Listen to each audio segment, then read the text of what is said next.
Hey everyone, welcome to Summit Point for round 16 of the 2019 F1600 Championship Series. In the last weekend at pit race, we were consistently in 7th place, so it really looks like we've reached sort of a plateau. There were big gaps to the front runners in front of us, and there were big gaps to the slower cars behind us, and we sometimes had one or two to wrestle with, but for the most part, there were big gaps to the front and to the rear. So it's going to take a lot of work to improve enough to trouble the front runners. Looking at qualifying, you can see that we've got a pretty small field, which is unfortunate because this is actually a really fun little track. We'll take a little bit more of a closer look at it later, but let's look at qualifying right now. It was in the wet, so I think what happened was that I went out, and as you do, especially in the wet, you put a lap in, and then you say, okay, the track conditions are this and that, and I feel more comfortable in the car, so you go a little bit faster, and you go a little bit faster, and you keep whittling away until you've gone as fast as you can. And I think what happened was that I got to a point where I was like, okay, I feel like that's an okay lap time. I could go faster, but I'll have to start taking more significant risks.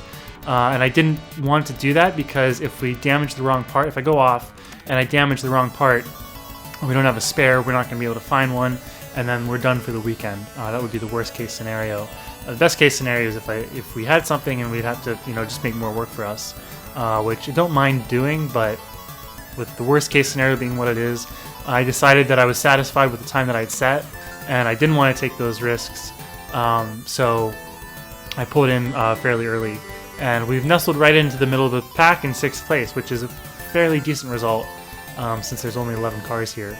Let's take a look at the track. It's nestled in the farmland of West Virginia's eastern panhandle, right next to the border with Virginia. The best passing place is turn 1 after getting a really good run through the very fast right-hander. It feels fast anyways, I think it's about 3rd gear. And we can do that really well because we don't suffer from aero push like F2000 cars or Atlantic's cars or Indy Lights cars or the bigger, more aero-dependent open-wheel cars. You can really keep your nose on the gearbox as you go through the corner, or you have more freedom to sort of time your entry, and if you can carry more speed into the corner and through the middle of it, then you'll carry that advantage all the way through the corner and all the way down the straightaway. There's another spot you can make a cheeky move into turn 5 if you're really brave, or if the car in front of you doesn't have the confidence to go through turn 4 flat out. I think you can take it flat out pretty comfortably in these cars if they're working well, but you do need to have a bit of confidence that it's going to stick and that you're going to be able to get on the right line. You're going to be able to straighten it out before you get on the brakes, because if you have any wheel in the car, left or right, when you hit the brakes, then you're pretty much instantly going to spin. Turn 4 can be a bit of a hairy corner, especially in the wet. But it's not wet today, so turn 5 is an option, maybe, especially for back markers. They like to let you go there because it's easy to sort of take the roundabout way. There's the S's before the final corner, before that sort of short straightaway, are almost flat. If your car is working well, I think it's flat. But they are also a lot of fun. They throw you around in the cockpit. A lot of fun. So we're starting on the outside of row 3. As usual, we're going to try to get a good start and hang on with the leaders for as long as we can. Maybe take a swipe at them if we find ourselves in a good position to do so. So we're starting to form up here, and the green flag is right around the next corner. So the pace car rolls off into the pits, and we're going to tighten up to the car in front of us.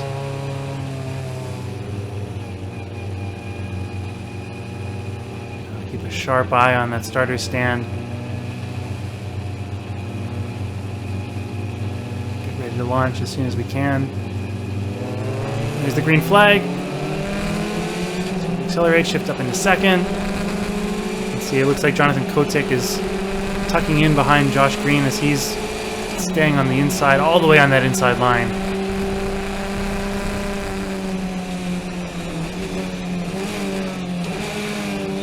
Trying to make the car stick as well as we can around the outside and hold off anyone. It's going to be hard to make up positions in that situation. Starting on the outside. You can see Burton August making a brave move around the outside. We're not going to contest that this early in the race. Try and settle in behind him. a big lift going into turn 4 on the first lap. These tires still have a bit of the mold release agent on them, so it's going to take a little bit for them to get up to their full grippiness, even though they're brand new. As you can see, the stickers haven't even worn off them yet. It's considered bad luck to take those off, apparently, so we just leave them on and they burn off after a lap or 2. Usually they're already burnt off because we use fresh tires in qualifying, and then we use the same set for races 1, 2, and 3, unless you have a puncture or something. So that's why you don't normally see them, and of course we had qualifying in the rain. We'll try and stay in Burton's draft even though we're this far back. Looks like we've put a pretty good gap behind us, so we can just focus on catching back up to Burton and staying in his draft. Maybe if we can get around him, then it looks like he's still got a pretty decent gap to, I think that's Joe Colaseco, or I think that's his name. So we may be able to get these two guys if we can sort of regroup a little bit and start clawing our way back.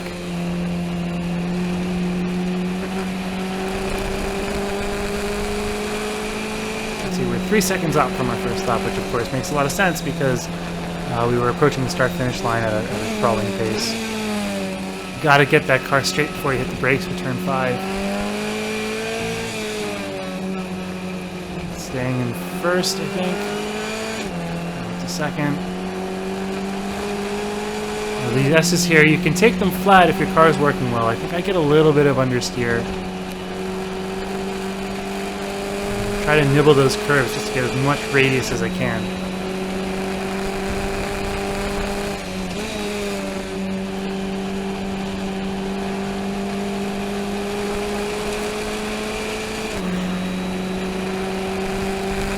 Hear me coughing and stuff. I'm nursing a bit of a cold right now, so I apologize if I make any annoying noises on the microphone.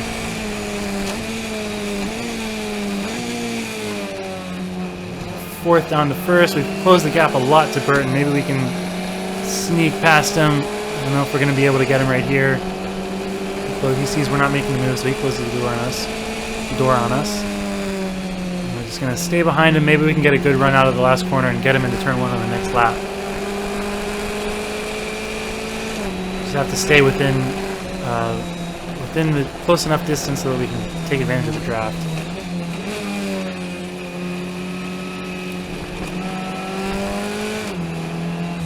See, it's taking a little while for those stickers to burn off.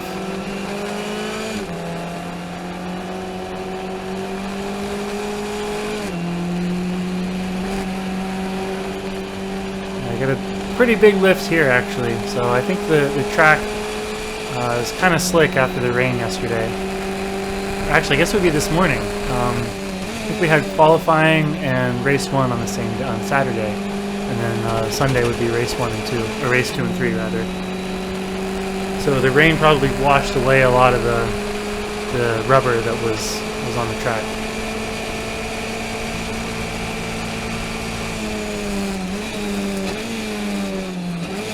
Riding the rev limiter on 4th gear pretty hard. I guess 4th gear is too short. It doesn't seem like it's going to hold us back in the draft a little bit.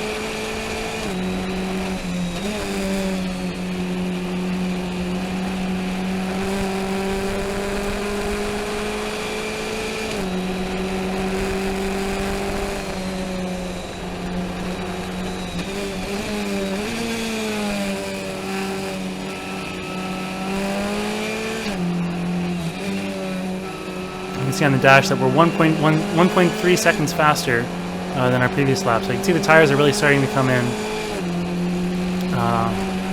These are coming up to temperature. We're sticking with Burton pretty well here, so excuse me, hopefully we can make a move this time by. It's going to be hard if we don't have the RPMs and hit the rev limiter. We'll get a really good run through this time. Surely we're going to have to make the pass. Pop out and into the airstream, and it just pushes us back. Maybe we can outbrake him decisively. No, we're going to sit behind for another. Oh, maybe we will. No, not quite. We take a look, but we just don't have the brakes. We just don't have the momentum to get around him right now. And he gets a really good exit He was good at exiting turn 1 all weekend. Look at that monster. Take a lap to claim this distance back. He's all over the back of Joe Colaseco in front of him. Maybe we can use that to our advantage.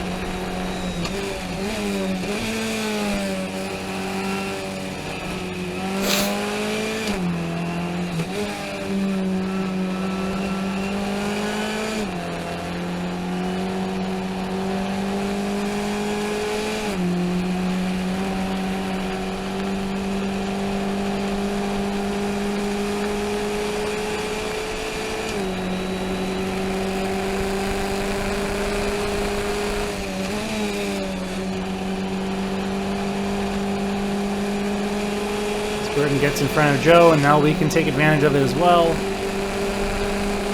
at that. Now we're going to box Joe in. It looked like he was setting up Burton to pass. We can box him in and make sure that he stays behind Burton, and now we're going to take 2 for 1. There we go. Can we hold it around the outside? Yes. But Burton, he's going to make a monster exit again out of turn 1 and see if we can hold him off into turn 3 rather. He looks, you can see his shadow, he was thinking about it, but we were able to carry enough entry speed in that he backed off. Or did something happen to him? Is that's not Burton in our mirror. Oh yeah, he was there. Oh, he rode around the side of us, the outside. He didn't have enough to get in front of us, but he had enough to stick around the outside. It looks like we went side by side into turn 4. That's pretty hairy.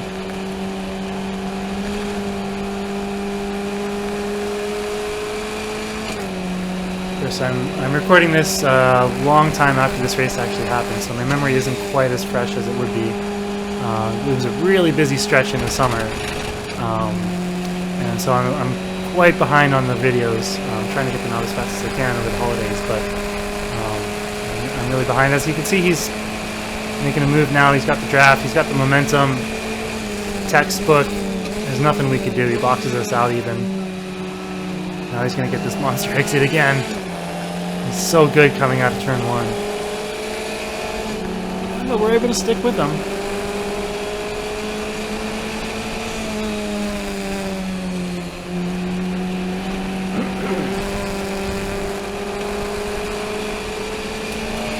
Now we're going to make a look to the inside in turn 4, and we think better of it. Yeah, if I tried to stuff it up in there, it would not have ended well. I don't think he was even looking.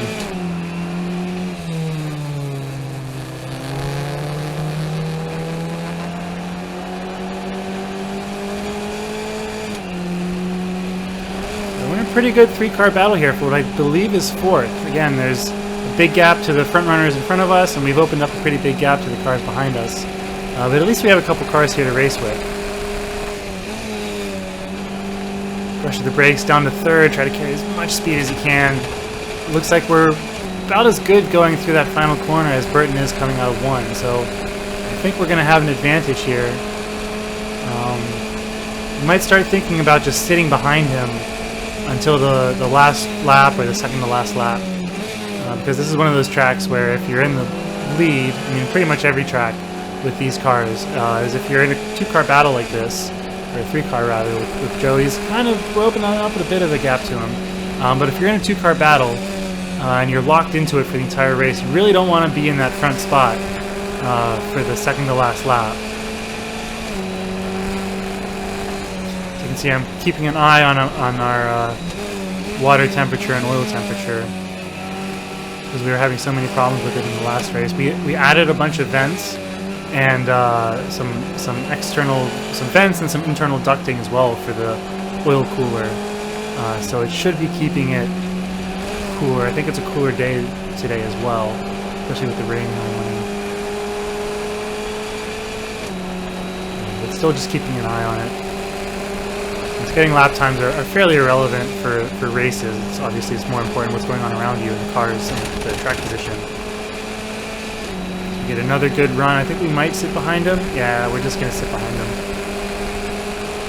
We're pulling a gap from Joe behind us, so there's no reason to mix it up. It might even, you know, if we can work the draft and work together, we might even be able to catch the car in front of us, depending on how fast they're going. But Joe, he's sticking in the mirror. He's still giving me a problem.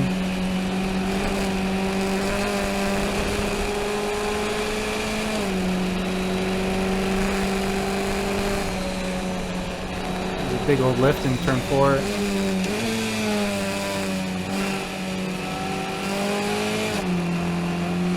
Shifting into second. I think some laps I stay in first, and some laps I shift into second. I'm still really not sure which one was correct. I think first gear might have been a bit too short. The gearing was a little bit off, but it was certainly drivable. It wasn't too far off.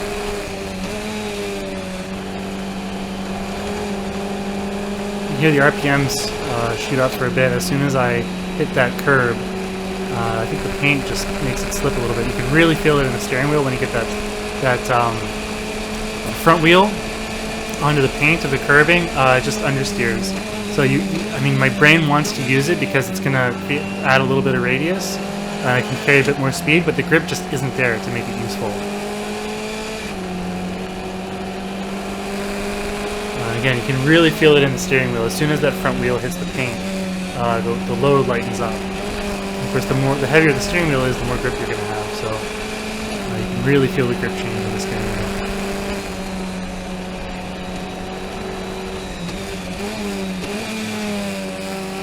First, second. Sometimes I'll go up into second and back down into first for this corner. But I think it would just, the extra torque just spins the inside rear wheel. Too much curb.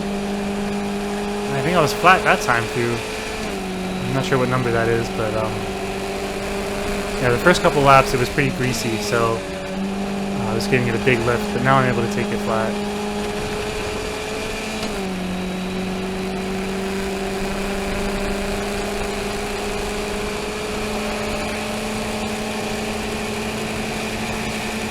I think I had too much of a run here not to take it.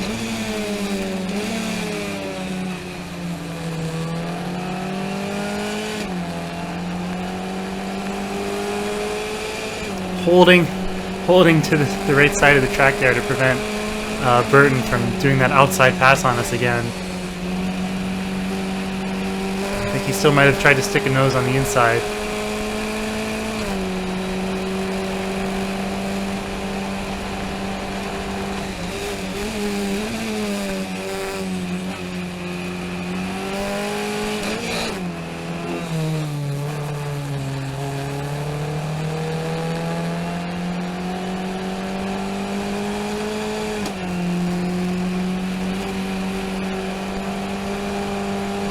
Flat through this corner.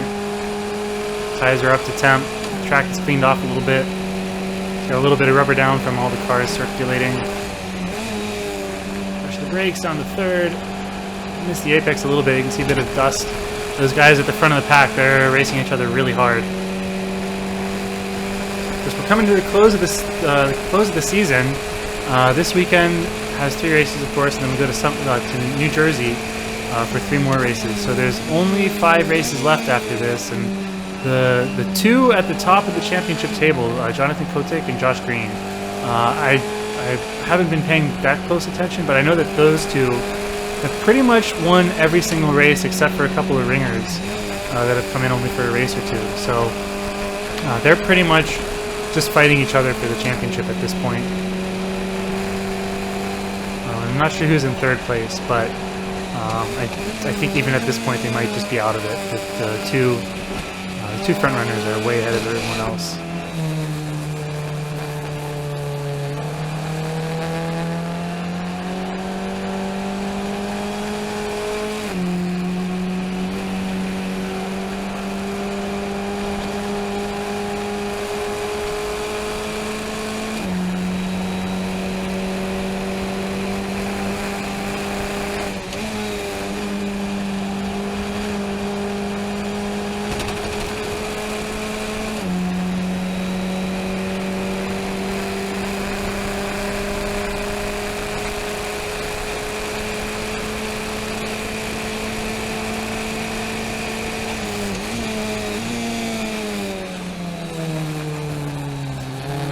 Looks like Burton August is sticking his nose in again. We give him some room. Is he going to be able to get in front of us? Of course, he gets a really good exit. Turn one every single time. He's able to inch ahead. We'll at least be able to stick with him. He gives us a lot of room, which is nice. There's no reason for us to kill each other here.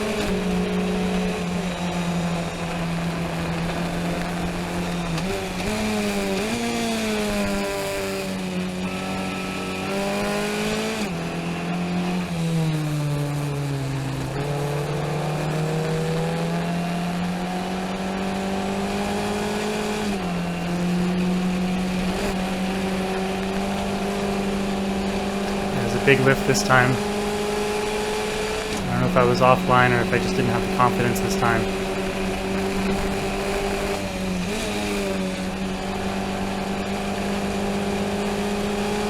Yeah, it looks like Burton's having trouble with that curb too. But this time we think better of it. And Joe's got a monster run. I don't know why he's out there in the dirty air, outside of the draft. Would have helped him a lot if he could just stick his nose behind me and take advantage of my draft, but maybe he's having some temperature problems and he needed clean air to run through the radiators.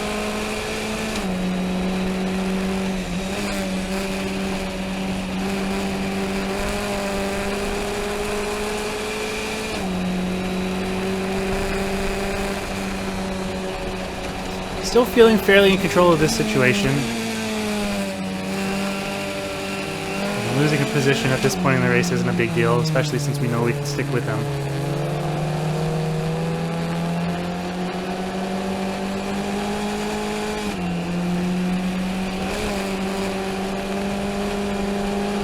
Still lifting, just giving a little bit of a confidence lift just to let the front end grip.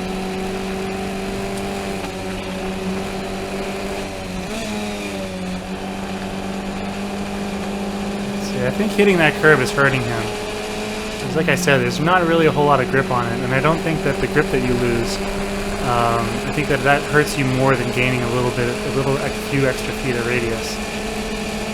You can see Joe might be making the move. Yes, he's sticking his nose in.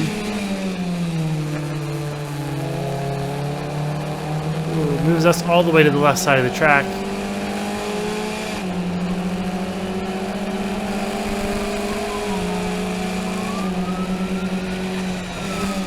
We're able to outbrake him into turn 3. And he backs off. Now we've lost a lot of ground to Burton. I think that kind of killed our strategy here because there's not a lot of laps left. I was just going to sit behind him, but now that we were under attack, there's a gap that's opened up. We're going to have to claw our way back. We're lap 17, so we're definitely getting close to the end of the race.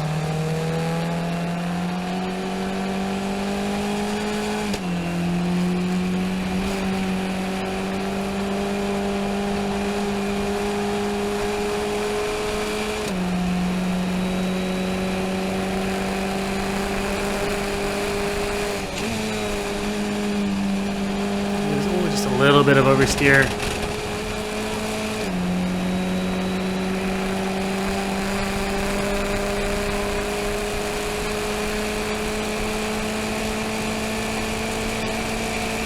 Fending off that attack, we lost a lot of ground to Burton.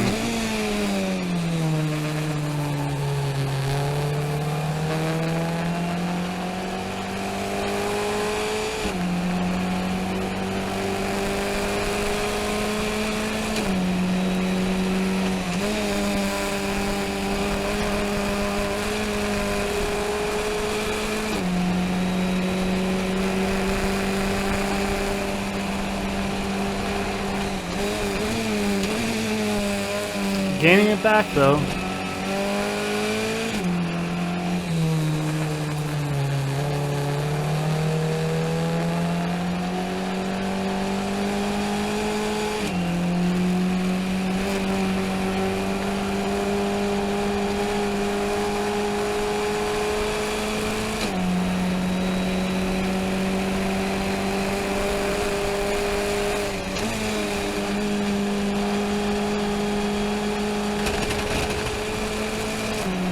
All the track, and it looks like a white flag, so this is our last lap. We're way farther back than we would like to be. maybe we just gotta have a really good lap. I think we're too far. This would have been our moment to pounce if we hadn't lost that ground from Joe. But we're too far back to make a move, and it's going to be tough to get him back before the last corner.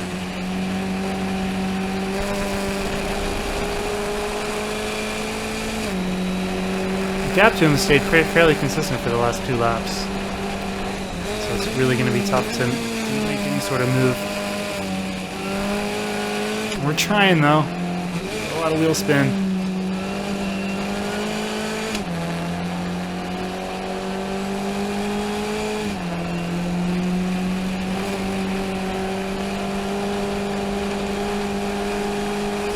Flat that time through.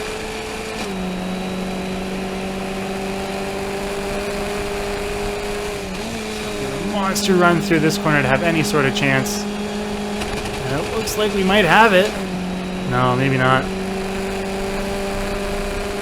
And there's a checkered flag. So it looks like we would have, yeah, if we had one more lap, we would have gotten them, I think. But that's the way it goes. Let's take a look at the results here. So we come home in 6th place, pretty much like Pittsburgh. We started 6th. Well, in Pittsburgh we started 7th and finished 7th every single race. This race we started 6th and finished 6th. But we should have, I think, come in 5th. We certainly had the chance to. The plan was just to stay behind Burton until I saw the white flag, and then make my move into turn 1 and try to box him out for the rest of the lap. But it didn't quite work out that way. With Joko Seiko throwing an attack on us on I think it was the 3rd to last lap. And then we lost that gap. That created the gap that slowed us down a bit and allowed Burton to get away from us. So, this is just a little bit of bad luck. We certainly had the pace for 5th place. And we got 29 points, so we'll definitely take that. Let's see how it looks in the championship standings. So we move up to 9th place, tied with the Yerton Ori, who wasn't here this weekend. Unfortunately, we jump in front of Mike Scanlon by 1 point. And then the next car in front of us is Bob Reed, who's 3 points ahead of us. So we're continuing our march up towards the front. I definitely don't think we're going to get there because, like I said, Jonathan Kotick and Josh Green are sort of just on a totally different level. I mean, they're 200 points plus ahead of everyone else. So they're kind of locked in a battle with each other for the championship. The winner of each race gets 50 points, I think. So they're definitely could go either way for the championship, but it's definitely going to be one of those two. You can see Bryce Aaron is way behind. But for us, yeah, like we're continuing our march up to the front. That's good to see and encouraging, and we live to fight another day. So I'll see you guys real soon for race 2. Thanks for watching, and see you in a bit.